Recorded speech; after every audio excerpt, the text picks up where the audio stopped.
We are in Daf Lamed this morning, and we saw at the Mishnah said that every morning before coming into the Beis HaMikdash, doing the avodah, the Kohen Gadol would go to the mikveh, and the Mishnah said as a rule, anybody that crouches on their leg, which is a bowel movement, has to go to the mikveh, and anybody that passes water has to wash their hands and feet. And the basis for this, the Gemara said, is because they would have to wipe off any droplets that were on their legs or feet from passing water. Messiah, so this is the top line of Lamed of 38. Messiah Rabbi Ami. So this supports Rabbi Ami. Namar Rabbi Ami also Adam is prohibited for a man to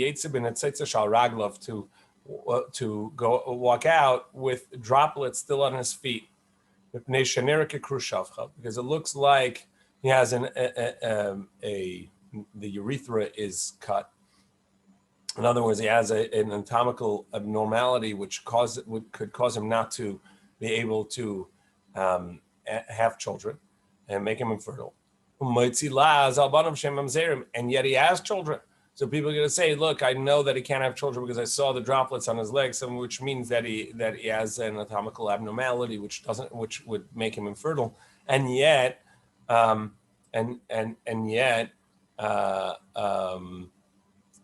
he has children, so this makes him a mamzer. Amar of Papa.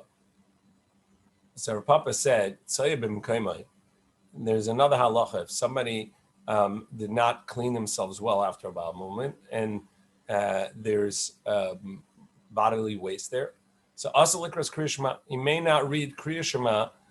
So the Gemara says, "Hey, Dami, what's the scenario? Eden nearest, if there's so much bodily waste there that it is visible. Pshita, of course, he can't say the Shema as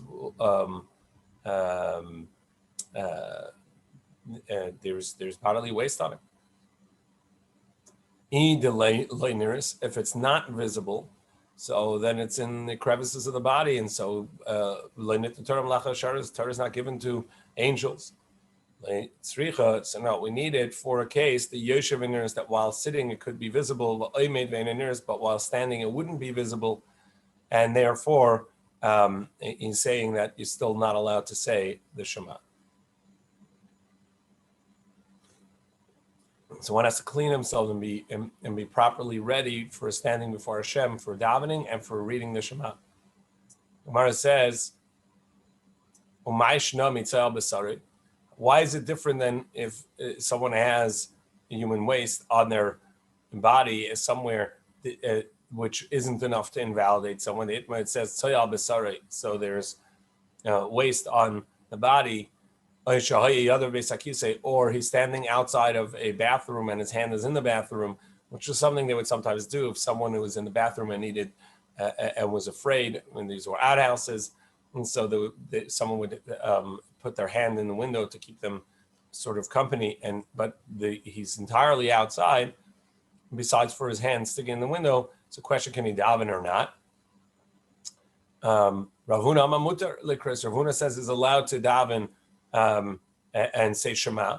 He's allowed to say the Shema. And Ravuna and Rav Chisda Amar Asa Likris Krishma. And Rav Chisda says not allowed to. Rav Chisda says you're not allowed to because every part of your body, the pasuk says that your entire body, every limb speaks to Hashem as you pray, as you say Shema and you daven.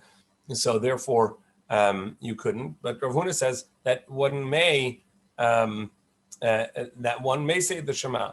Now, why would that be any different than what Rav Papa just said? That you're not allowed to say the Shema if there's bodily waste that hasn't been cleaned well. So Gemara says, that it is worse when it is at its original, at its where it comes out. So that is worse, and it has more of a bad smell and is still wet, and so therefore it is worse and you can't daven that way. Shalebim kaima. But if it got somewhere else, there's usually dried out and doesn't have as bad a smell. And leina for zuama doesn't have and therefore you could daven. Tanar Rabbanan. Halacha b'seuda. Here's a rule about a meal. Adam yotzi lahashkin mayim.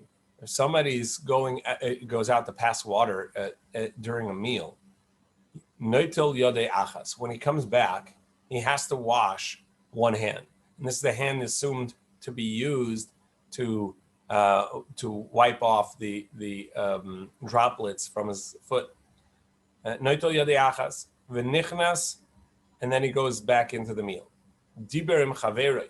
But if he went out to speak to a friend, so vehiflik, and he was there for a long time, noitil shtei yadav, he has to wash both hands, and then he goes in.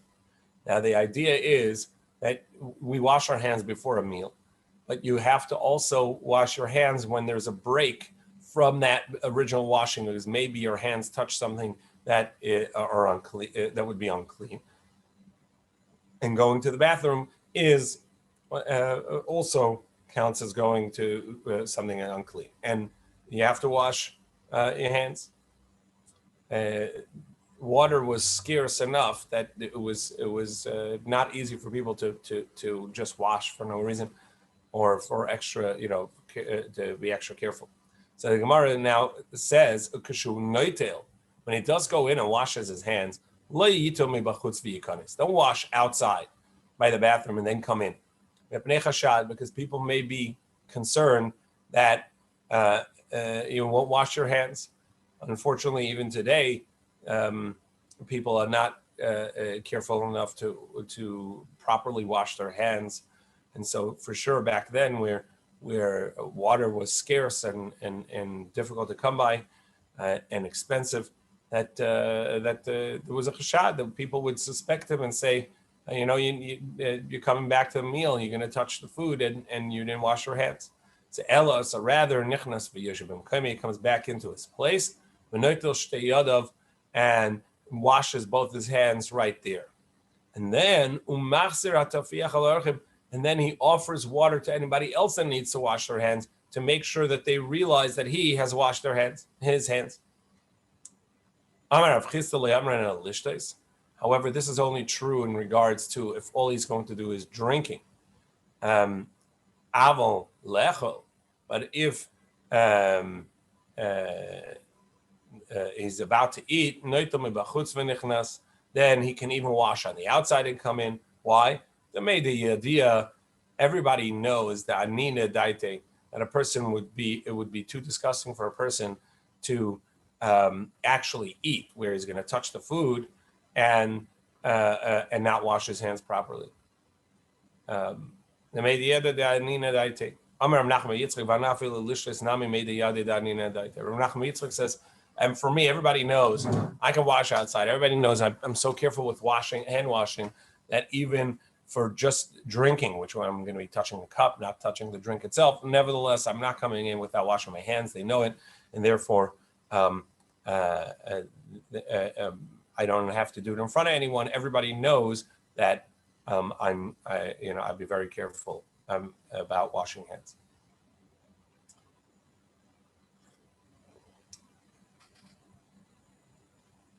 The Mishnah says that this was a general rule. Anybody coming in to do the avodah in the morning needed to go to the mikveh. Ein adam nichnas la'azara la'avodah. A person does not come into the courtyard to do the daily service, or any service. Afilu tahar, even though that he is currently already tahar. Acha yitbel, cannot come in until he actually goes to the mikveh. And this is the first tefillah that the Kohen Gadol as well does, is the mikveh that every Kohen has to do before going into the Azara. Really, not just a Kohen, anybody going into the Beis HaMikdash would have to do this tefillah beforehand. Now the Mishnah enumerates that for the Kohen Gadol, that would total 5 times going to the mikveh and 10 times washing your hands and feet on Yom Kippur. Chamesh tevilos, 5 times going to the mikveh, v'asara kiddushin, and 10 hand and foot washing, meaning sanctifying the hands and feet. Tovel Kohen Gadol Mekadesh B'Biyom. The Kohen Gadol will go to the mikveh and wash his hands and feet, Mekadesh, sanctify his hands and feet on that day. The Kula Kodesh, and they were all done in the Kodesh, meaning in the mikveh or the basin that are in sanctified space in the Beis HaMikdash, Al Beis HaParva. And the mikveh being used is on the roof of the Beis HaParva, which, if you remember, was on the southern side of the Azara, on the upper, the middle of the middle room chamber on the upper floor. And so this is on the roof of the Beis HaParva. Chutz mizu bilvad, besides for the first mikveh, that's not done in the Kodesh Beis HaParva. This is done prior to going in. And sadin shel butz beino lebeino, and they would spread the assistants to the Kohen Gadol. They will spread a linen cloth around the mikveh balcony so that the Kohen Gadol could go in and have privacy. Shalu as Ben Zoma. So the Gemara says, quotes a brisa that says that Ben Zoma was asked, Tefillah zu lama. What's the basis of this tefillah? Why is the Kohen Gadol or anybody going into the Beis HaMikdash have to go to the mikveh first? Amalehen, he said to them, well, look at this Mishnah. What happens in our Mishnah? Why are there 10 times he has to wash his hands and feet, 5 times he has to go to the mikveh? So every time he transitions from the golden garments, which the Kohen Gadol wears, to the linen white garments that he wears for Yom Kippur, for the parts that go specific to Yom Kippur, going into the base Kodesh HaKadoshim, etc. And then when he switches back out, for each time he goes to the mikveh, and he also washes his hands before and then after. Now, he is not. No one's allowed to just go into the Holy of Holies, but also into the regular part of the Azara and the Beis HaMikdash. You're not allowed to just go in. There has to be the right person without tumah, and otherwise these are anish kares. Somebody that goes in betuma has a punishment of kares, severe punishment. So he says, look in our Mishnah, the Kohen Gadol, who's changing from one sanctified garment to another sanctified garment, from one sanctified place to another sanctified place. And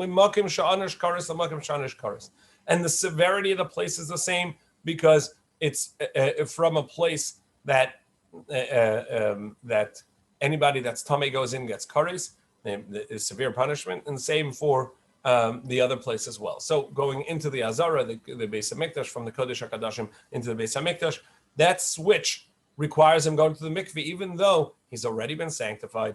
The both places are kodesh, the garments are both kodesh, and both places have the same level of severity in the Torah, and yet Toin Tvila. Yet he requires to go to the mikveh for the change. How much more so somebody's coming from an unsanctified place to a sanctified place. And from a place that if you walk in there while tamei, it doesn't have the severe punishment of kares, and you're changing to go into a place, the Azara, the Beis HaMikdash, that is anish kares if you walk in tamei. Isn't it obvious in tefillah? So Ben Zoma says this is a kal v'chomer. It's a logical conclusion that this would be included in the obligation to go to the mikveh, the obligation to go to the mikveh for the Kohen Gadol every time he changes a garment, which is a change in where he's going to do the avodah, and he needs to go to the mikveh for that, which is explicit in the Torah. So therefore, for sure, any other change to go into a higher level kedusha, you need to go to the mikveh. And so this would be a Torah obligation of going to the mikveh for every Kohen. For anybody going into the Beis HaMikdash, they would have to first go to the mikveh, and it's included by logic in that mitzvah.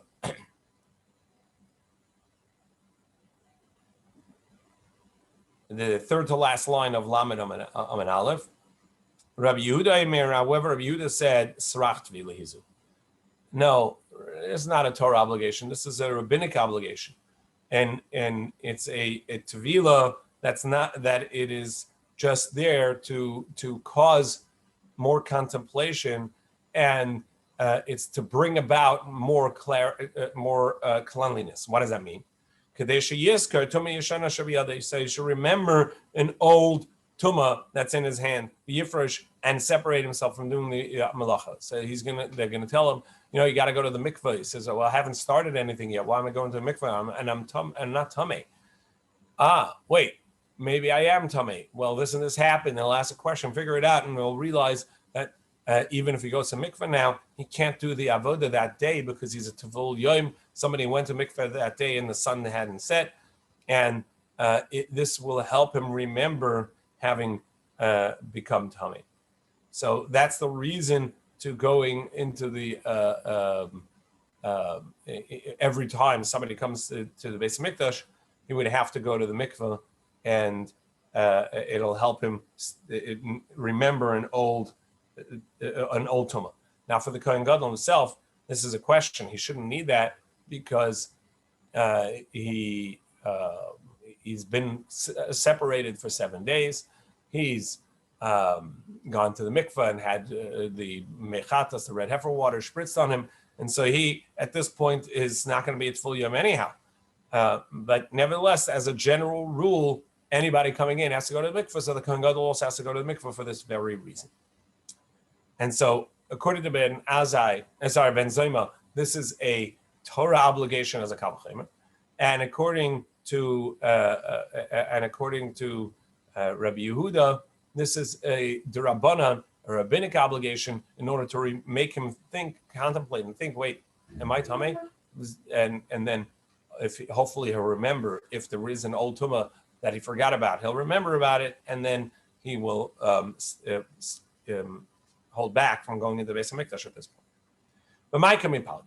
So what's the basis of their machlekes? Now we go to Lamed Amud Beis at the top. Achule avoda kamipalgi, by invalidating the avoda if he didn't end up going to the mikveh. Ben Zoma, according to Ben Zoma, that this is a Torah obligation to go to the mikveh. If he didn't, machil, that would invalidate the avoda because he's supposed to go to the mikveh. He didn't do it. The avodah he did is invalid. However, the Rabbi Yehuda, according to Rabbi Yehuda, that this is the Rabbanan to help him remember Tumah, which wasn't there. So if you forgot about it, we don't know of him being tummy. He doesn't remember of himself being tummy. So the avodah is going to be kosher. Loi machal avodah does not invalidate the avodah.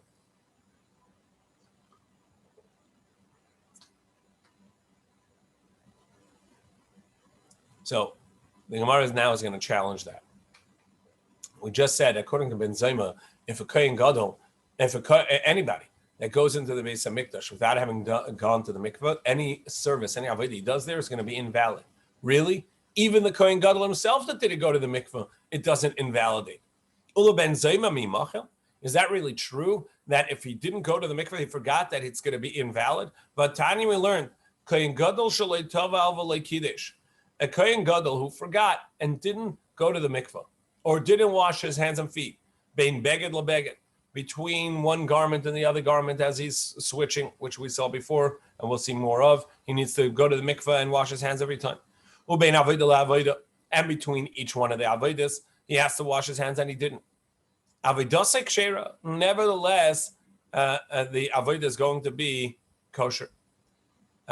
Echad kohen gadol, ve'echad kohen hedyot, and as a rule, a kohen gadol or kohen hedyot, the kohen gadol or the minor kohen, the regular kohen, shalei kiddush yadav ragel shachris v'aved avodah. If he came into the Beis Hamikdash in the morning and before he started didn't wash his hands and feet, so if he didn't go to the mikveh, the kohen gadol, we said, is still going to be kosher. But if you came into the Beis Hamikdash and started doing the avodah and did not wash your hands and feet before starting, avodah pasula, his service is going to be invalid. In any case, what we do see is fine. Hand washing beforehand, hand and foot washing from the basin, from the kior, is going to invalidate the avodah.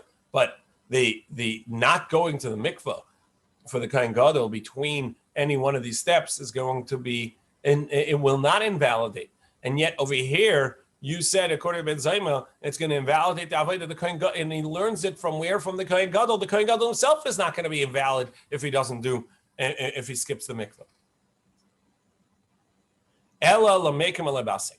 So rather, the machlekes is this a Torah obligation? Is it a naseh?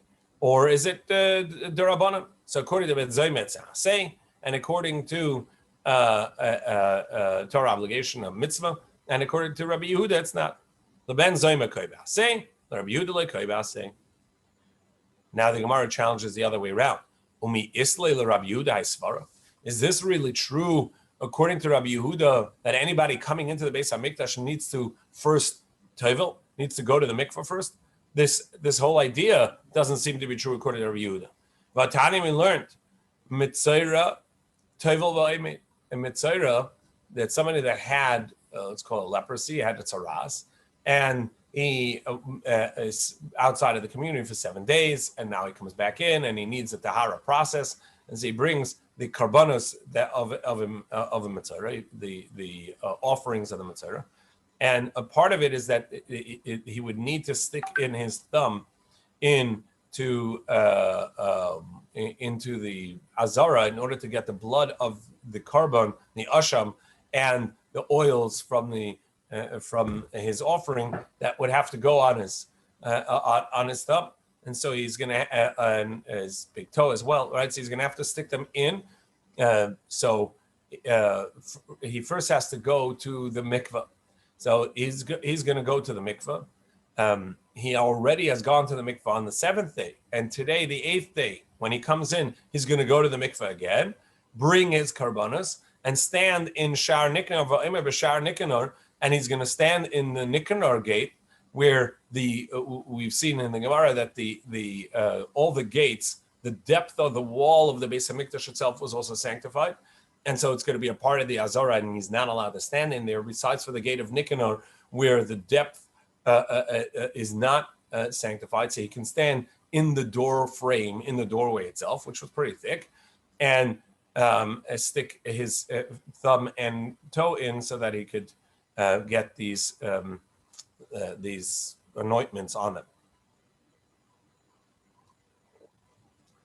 However, Rabbi Yehuda says, "Ein etzarach tvila." He doesn't have to go to the mikveh today again on the 8th day, shekvar tova me'be'erev, because he's already gone to the mikveh in the evening, the day before. So how can you tell me that Rabbi Yehuda says that every morning, and when you come into the Beis Hamikdash, you have to go to the mikveh? This fellow doesn't have to go to the mikveh. So Gemara says, yeah, that's different.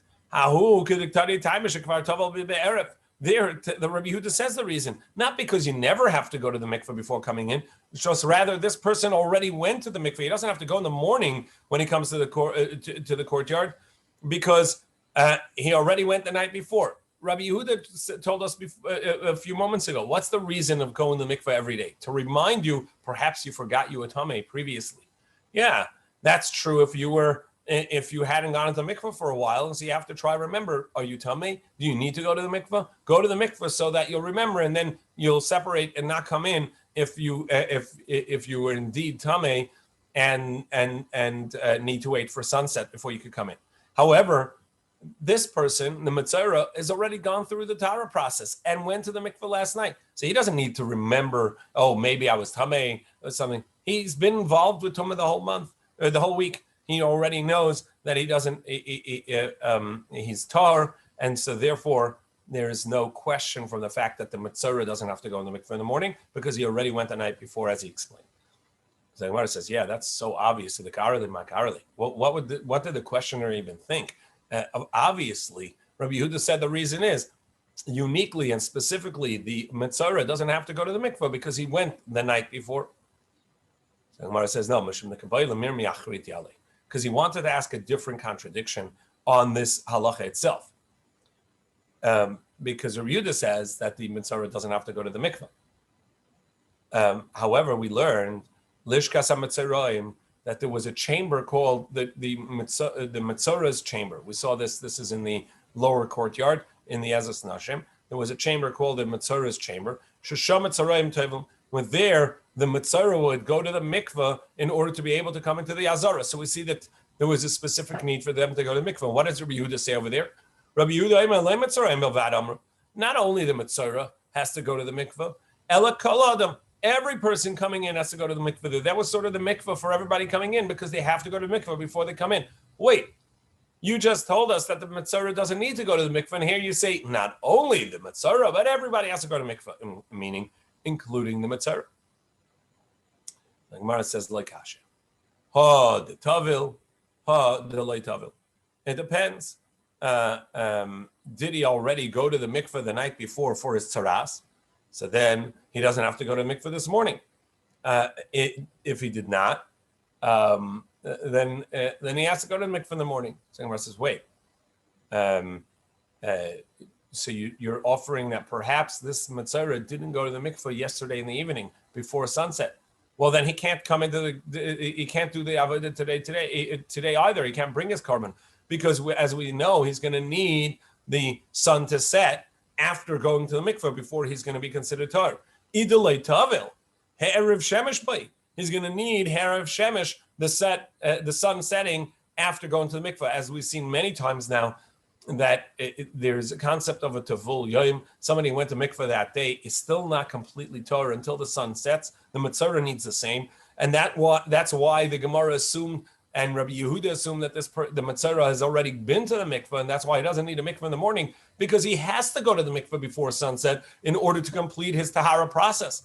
So if you're telling me, well, maybe this Mitzvah didn't go to the mikveh in the evening. Well, then going to the mikveh this morning is not going to be sufficient. He still needs the sun to set, and only then will he be allowed to go into the Beis HaMikdash. So that's not a good answer. That when Rabbi Yehuda is talking about that the Mitzvah has to go to the mikveh if he didn't go to the night before, the evening before sunset, missing that mikveh the evening before is going to invalidate him right now. So that can't be the reason. So for sure it has to be that he went to the mikveh the day before sunset. And that's the way he's going to be able to go into the courtyard today, into the Azara, because he needs to have gone to the mikveh to complete his tahara process with the sun setting to make it complete. And then only is he allowed to come into the Beis HaMikdash this morning. So why would he sometimes need to go to the mikveh this morning in Kollel Rabbi Yehuda and sometimes not? It's not enough to have gone to the mikveh, but once you go to the mikveh, you have to be conscientious and remember, I'm going to the Beis HaMikdash. I must make sure that I maintain my tahara and don't become tummy. However, if somebody forgets that, loses sight, as it were, loses the focus of that, of this mindfulness of retaining their tahara because they're going to the Beis HaMikdash, that would count as tumah, and they would need to start their process again. In fact, if he didn't protect himself, forgot the mindfulness to maintain the mindfulness from tumah and tahara, then actually he would have to not only go to the mikveh again this morning, but he would have to do a 7-day tahara process. So the Gemara says, okay, so what was your offering? That, when Rabbi Yehuda requires going to the mikveh in the morning, when he went the night before and completed his tahara process, and then sort of just didn't, was frivolous about it, didn't really have the mindfulness to maintain his tahara, and the morning comes and say, I don't remember anything that I did over the last 12 hours. I don't know what I was up to. I should probably go to the mikveh before I go in the Beis HaMikdash. Right, that's great. But actually, you need more than that. Somebody who did Asach Hadaita did not maintain the tahara process and the tahara mindfulness would have to actually go to the mikveh, would have to do a 7-day tahara process of getting spritzed on the 3rd and the 7th day, like somebody who came into contact with the dead. The Amar of this Bar Masan Amar Rabbi Yochanan, the name of Rabbi Yochanan, Hasach Hadas Tzarech Hazah Shlishi Shvi.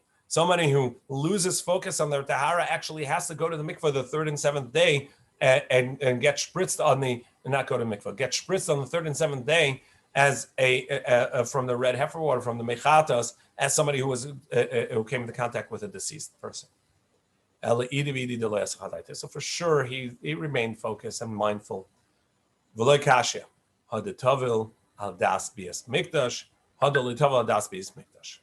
he says, it's not enough to have gone to the mikveh the night before to complete your process. You also have to intend, I'm going to the mikveh now with the intention of going to Beis HaMikdash tomorrow. So now we have not only a lack of mindfulness, but we have a positive mindfulness. The person has to be mindful of their own tahara process, and the mikveh requires an intentionality of that when they go to the mikveh, they're intending this mikveh is for the sake of going into the Beis HaMikdash. And therefore, that would count. However, if he did not have that, then he would have to go into the Beis HaMikdash, then he would have to go to the mikveh again with the mindfulness, with the intentionality of going to the Beis HaMikdash. V'iba Yasema, or perhaps, Tane le Mitzrayim Amru, Ela Kol Adam. So you have to change, or perhaps you have to change the text of Rabbi Yehuda. When Rabbi Yehuda said, not only Mitzorah would go to the mikveh in this room, but other people as well, change the text. What Rabbi Yehuda must have said was different. Mitzorah doesn't have to go to the mikveh, only other people need to go to the mikveh. Ravina Amar, Ravina says that Rabbi Yehuda is actually not talking about his own opinion. He's talking about their opinion, the Chacham's opinion. Rabbi Yehuda l'devreim the Rabbanan Kamalu. He's actually responding to the Chachamim. Lididi, and he says, John, what was that? So if he goes in the morning to the mikveh, because he doesn't remember what he did, the previous night, but he did go to the mikveh the previous night, is he starting over? That restarts his timeline? Another 7 days. Okay.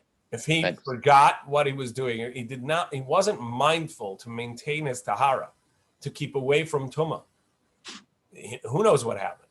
You need a mindfulness, and then you have to, he would have to start a 7-day process of shlishi and shviya, getting spritzed by the red heifer water on the 3rd and 7th day.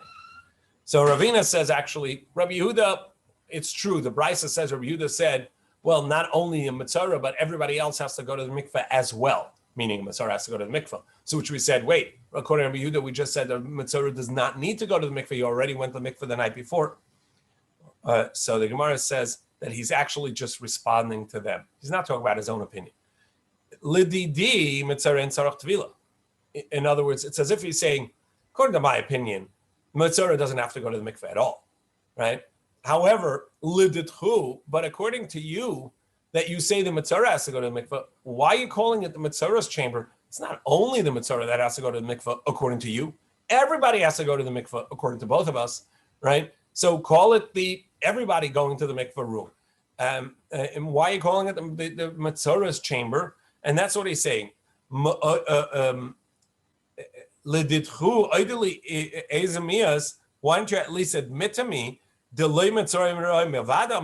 not only a mitzvah has to go to the mikveh, everybody has to go to the mikveh. V'Rabbanan mitzvah dayesh b'tumah. No, mitzvah is worse. The Rabbanan actually say it's worse. The mitzvah was in a state of tumah for this whole period. In a state of tumah, you have no concerns, no compunctions, no distance from tumah. Because, I'm tummy anyhow. I'm tummy for a while now. I'm going to be tummy for a while. So the mitzvah has been treading on tumah, is the wording. He's completely careless about coming into contact with tumah over this period. And so he needs a reminder. He needs to go to the mikveh specifically in the morning to make sure I'm tahar. I'm in a state of tahara now, right? So that he needs that. But all other people, they're much more careful with tumah. Everybody was particularly careful with tumah, as we saw earlier in the Gemara. That terrible tragedy stabbing of when the person were running up the ramp, where they were more concerned with tuma than with the death and the murder that happened on their hands, so under their watch. So tuma was something very careful, very severe. So yeah, they wouldn't just. Most people don't have to go to the mikveh because they'd be careful about tuma. The Mitzorah particularly has to go to the mikveh because he's used to not being careful about tuma.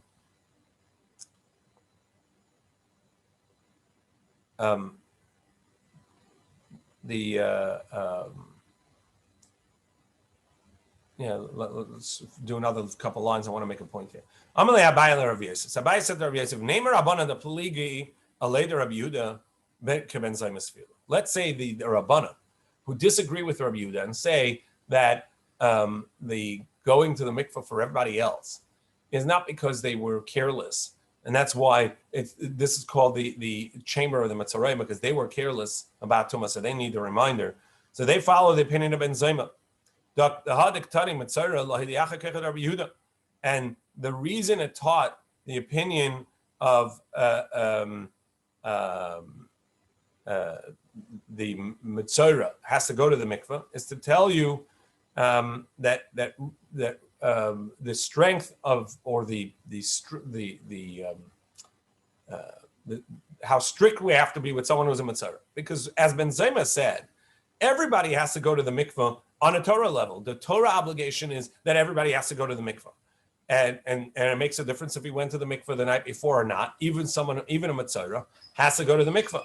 All right, because it's true he went to the mikveh the night before, but he has to go to the mikveh this morning as well in order to make sure that he fulfills this Torah obligation of going to the mikveh before entering the Beis HaMikdash.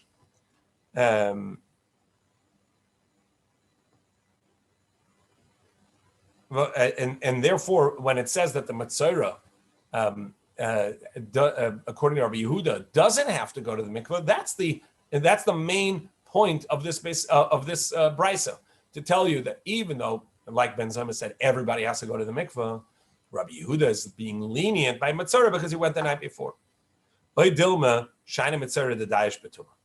Or perhaps it's not there to tell you the strength of Rabbi Yehuda's leniency that a Mitzorah doesn't have to go to the mikveh in the morning because he already went the night before, and therefore it means that everybody that goes to mikveh is only an account of Tumah. But really, maybe everybody, the Rabbanan also hold like Rabbi Yehuda that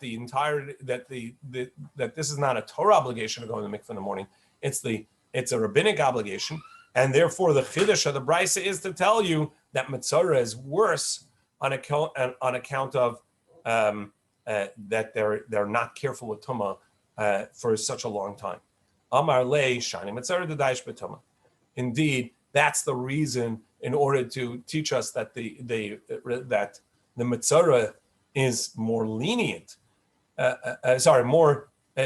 according to Rabbi Yehuda is more lenient, according to the Chachamim is more strict, and needs to go to the mikveh specifically, not anyone else.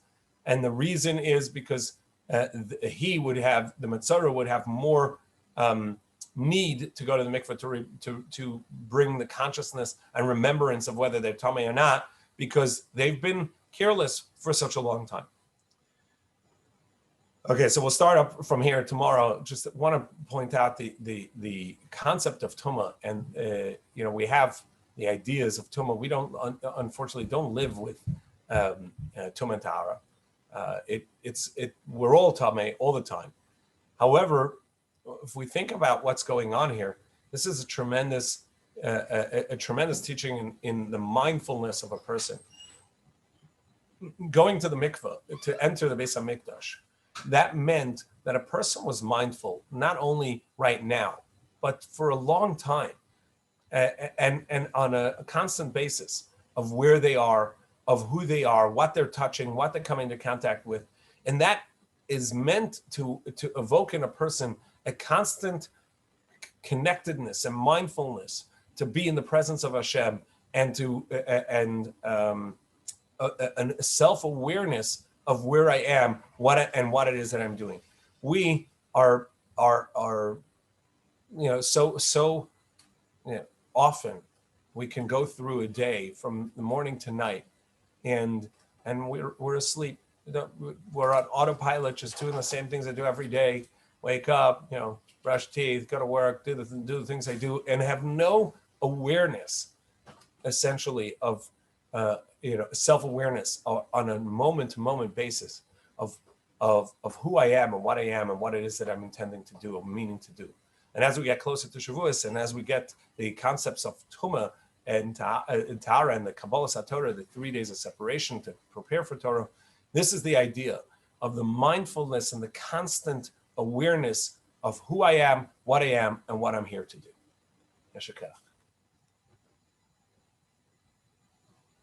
Have a great